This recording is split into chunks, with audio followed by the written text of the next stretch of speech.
O'Meara played his cards so well that during the time he was acting as the self-appointed spy of the governor, the latter had not the least inkling that on account of the doctor's little services for the emperor's companions, O'Meara was favorably regarded by Napoleon.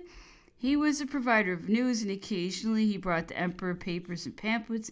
He knew his place, showed agreeable tact, and professionally suggested but never insisted upon the treatment he considered beneficial. As for Napoleon, whose health had only in very rare and quite casual instances required attention, and who on that account had an overt disbelief in and a certain contempt for medicine, he made himself intolerable, which was not altogether surprising.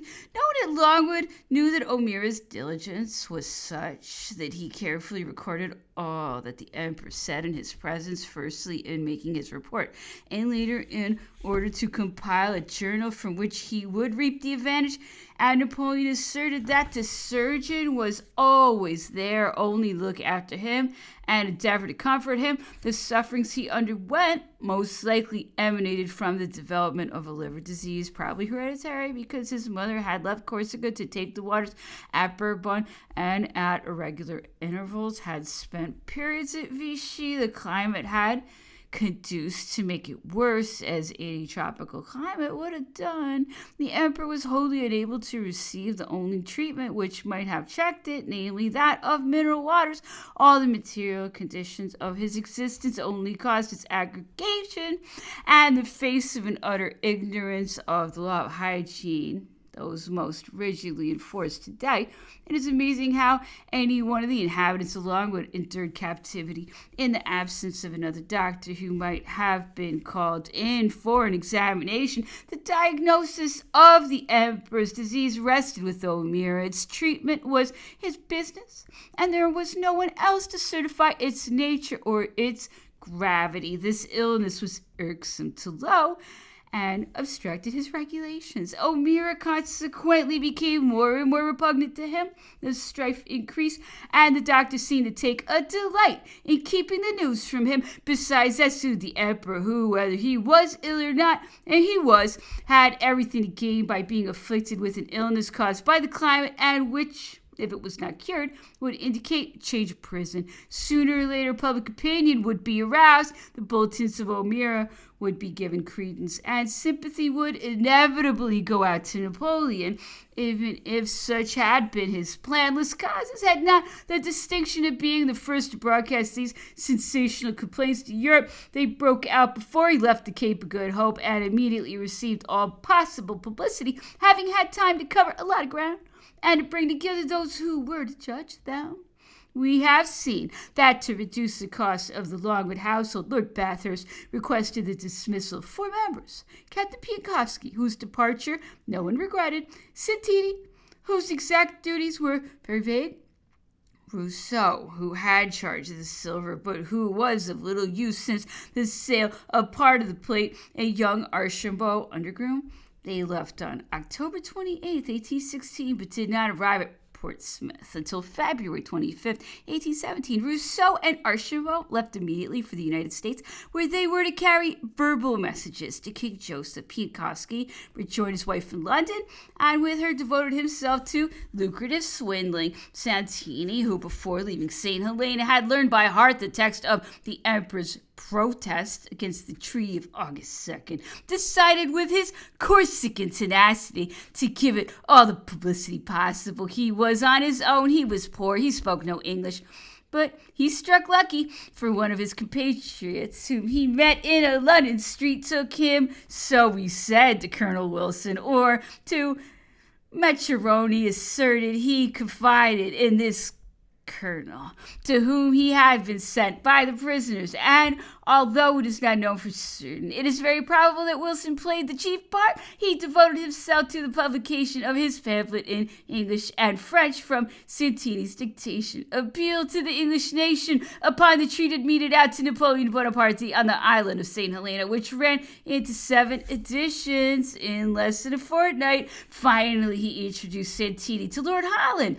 who has denied having received his information about the prisoner from a servant, and asserted that he obtained explain it in another way, but he did not deny having seen Santini, and certain facts that he produced could have been disclosed only by him when on March 18th, 1817, he announced in the House of Lords that with the view to maintaining the good name of Parliament and the country from the disgrace which it would incur if Napoleon Bonaparte were treated in a severe and mean fashion, he proposed in conclusion to present an address to the Prince Regent to beg him to acquaint them with a copy of the instructions given to the governor respecting the personal treatment of Napoleon, extracts from the governor's correspondence on the same matter, and his dispatches relating to Bonaparte's request to send a letter to the Prince Regent to obtain the means of having religious instruction given to the children of the people who had accompanied him. These were surely reasonable requests, and Lord Holland, in opening his speech, had deliberately stated that he did not intend to broach the question of the lawfulness of the detention. He had not entered into details which might have moved a body of well-educated men, and yet on almost every point he drove Lord Bathurst back and forced him a string of audacious falsehoods. Lord Bathurst began by saying, "The paper is signed by one Santini in which no credence can be placed." In thus treating a faithful servant, he completely forgot who had been his ancestors. But then he recovered his gravity. He disclosed to the noble lords the instructions Lowe had received, assumed complete responsibility for them, and declared, which was quite true, that the governor had assiduously observed them, and that there was nothing wherewith to censure him regarding them.